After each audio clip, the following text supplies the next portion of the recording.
not having success is not an option. Like, I have to succeed. It's basically a matter of existence, a survival of my family. When you want to change a certain habit, science says it takes at least 21 days, right? For the brain to start growing, new neurons that are reprogramming. But if you don't have the right environment, that's going to be very, very challenging. So the environment is the one that can be very stimulative to you. It can be really supportive, or it can be pulling you down. So it's super important, even though we always encourage ourselves to be independent in terms of what we do, what we eat, how we sleep, how we lead our lives, and what we do and how we can live the best version of our lives possible. So it's really hard, living in the big city and deciding you want to go through transformational journey on a daily basis. We're being exposed to something that is contrary to what you're trying to achieve. From a very young age, I was basically forced to mature very quickly because I'm a oldest of the three brothers. I have two younger brothers. My father had to bring it forward to me in a very clear and mature way. So, one of the most impactful moments of my upbringing and my childhood is when he brought 10 Deutschmarks, and I've said this story many times, which is equivalent to $10. And he said, this is all we got for our family of 5. Is living in a super small apartment. That's where it hit me. It was like, okay, now I have to take the means in my hands as a 12-year-old boy in whatever way I can. At least what I can do is support my mother, maybe from some of the burden that she has during the day of taking care of my younger brothers. And then over the years, it has obviously transformed or evolved into different kind of form. But I think that, and also my relationship with my father, oftentimes because of maybe lack of patience of my father or of people around, because everyone saw that I have a talent. I was coming from Serbia that had no tennis tradition, no tennis culture. During 90s, it was about survival. People were watching sports, but there was not much support for the sports. It was particularly not tennis, a very expensive sport at the time. I chose the most difficult sport for my parents in most difficult time for our nation and for my family. So oftentimes I wouldn't travel because we didn't have money. And then, obviously, as you can imagine, Tennis Federation didn't have, money to support me. So my father had to go and beg, and then he was also borrowing money. And he's like, listen, I'm asking this money from you because of my son. He's playing tennis. We're going in America. I'll return this money within whatever they agreed on, 1 or 2 months, whatever it is, 3 months. Feeling of not enough because of that stress and what things that he was going through. And then it was hard because he was giving me also hard time if I wouldn't play well. And it's like, and then I understood, but at the same time I was afraid. I knew what I have to do, but it's hard for me to deliver it when it's like, okay, you need to win no matter what type of situation. He wasn't telling me that, but that's how it felt. And that felt like that for years. So that's why I say that the success that I have achieved is not only due to my father or my parents or myself, it's also the divine higher force. I strongly believe that there was an intervention, and there still is. There's higher forces in power that were helping me in some of the most difficult moments, in my family as well. I am a man of faith, and I really truly believe in God and the higher spiritual force that intervenes in the most difficult moments if you open your heart, if you pray, and if you believe in it. When I was 19 in Australian Open in 2008, and then I won a couple of big tournaments and so forth. I reached number 2 in the world, but I still wasn't number 1. And then I had a 3-year period I didn't win a slam. I was winning some big tournaments, but I couldn't win a slam. These 2 guys were beating me in every big match, Federer and Nadal. I changed rackets, team members. I did everything I can to kind of find the right formula. So that year, 2010, 2011, is when I experienced a huge boost of energy and transformation, and that change. An unbeaten run of 40 plus matches and had 3 slams and became number 1 and had one of the best seasons of my life. And that's where everything started going in the upwards direction for me. And learning also from these guys and the matches that we've played against each other was something that was extremely important for me at the time.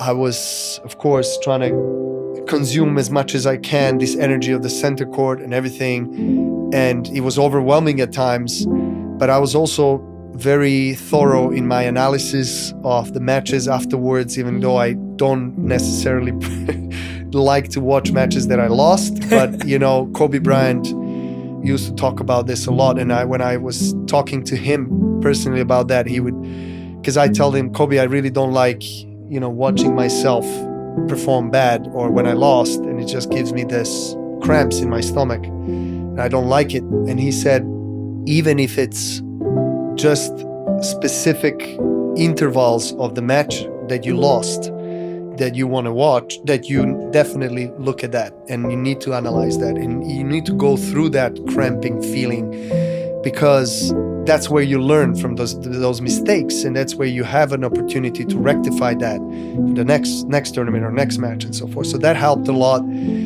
And I do watch the matches that I lost and highlights and certain parts, but I never watch the last point. I don't want to watch the point where my opponent, you know, fist bumps and raises his hands. I just, maybe it's, I don't know, it's a superstition or not, but it's just some kind of a feeling that I have. But yeah, I just, you know, those rivalries really shaped me into the person I am, into the player that I am. What has been your point of connection or practice with that higher power that keeps you connected? What's been that for you?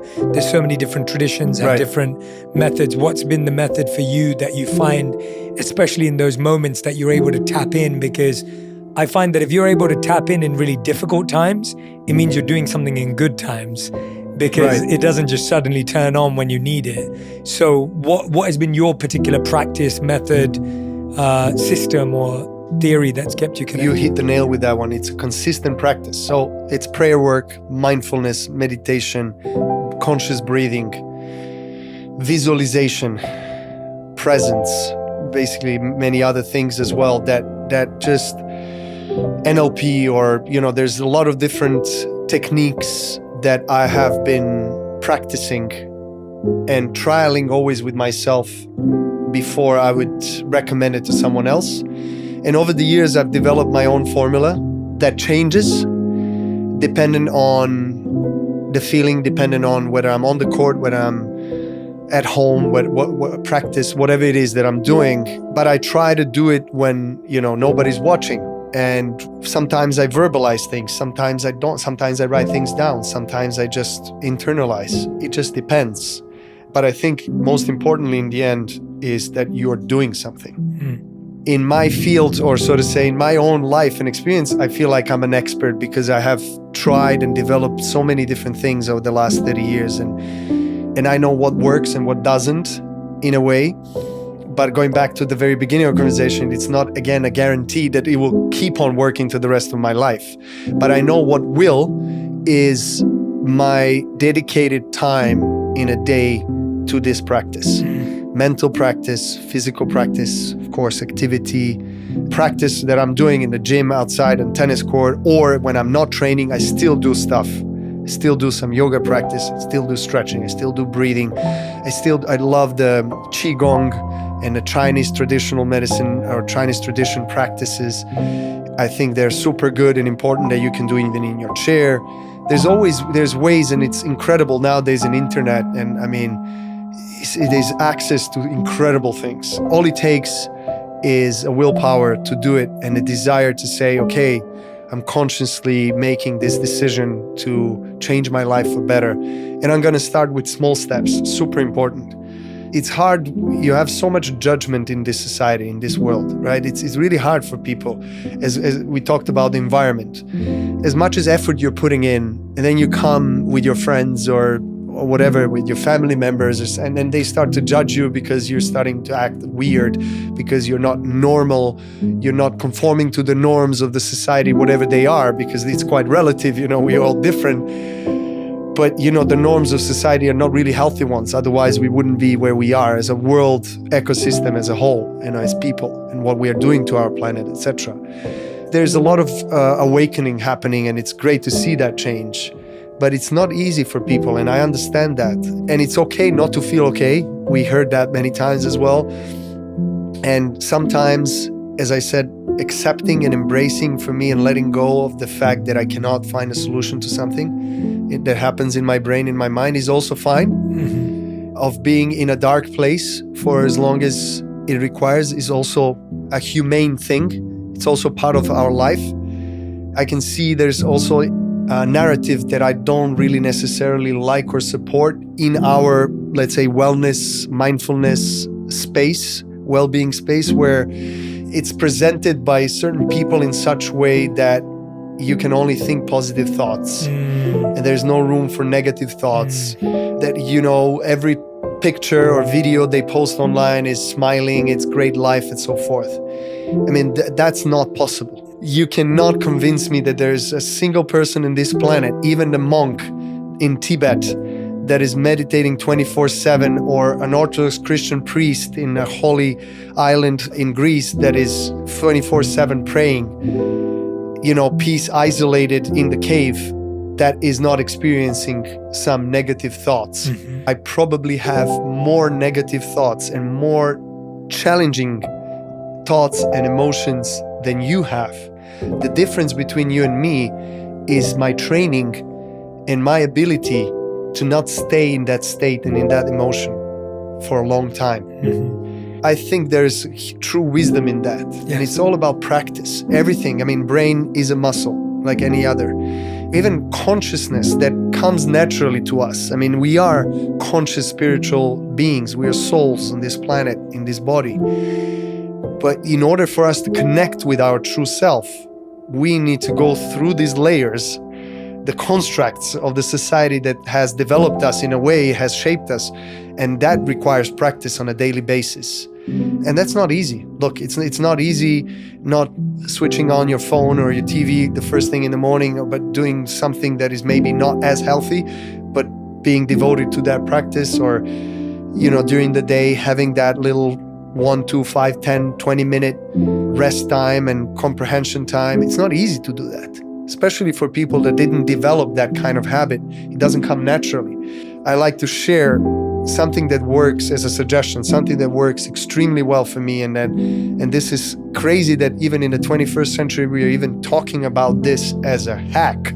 It should be like an everyday thing, that it's a natural, most natural thing is to spend time in nature.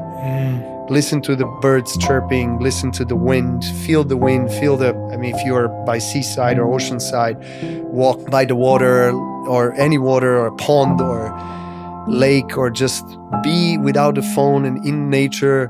Let the nature do its job and heal you.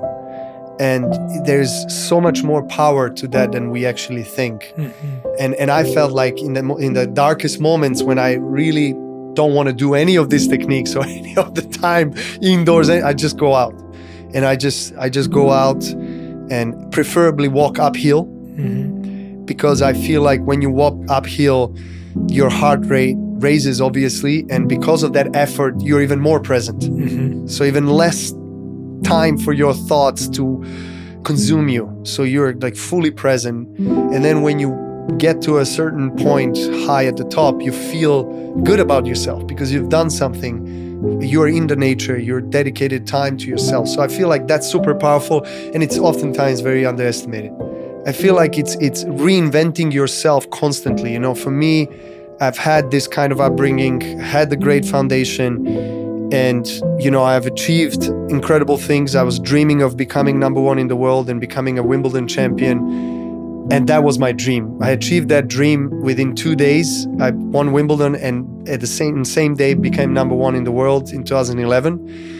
In front of my family, in front of President of Serbia who was there. I mean, it was with the welcoming of hundreds of thousands of people on the way back. It's just, you know, once in a lifetime type of experience.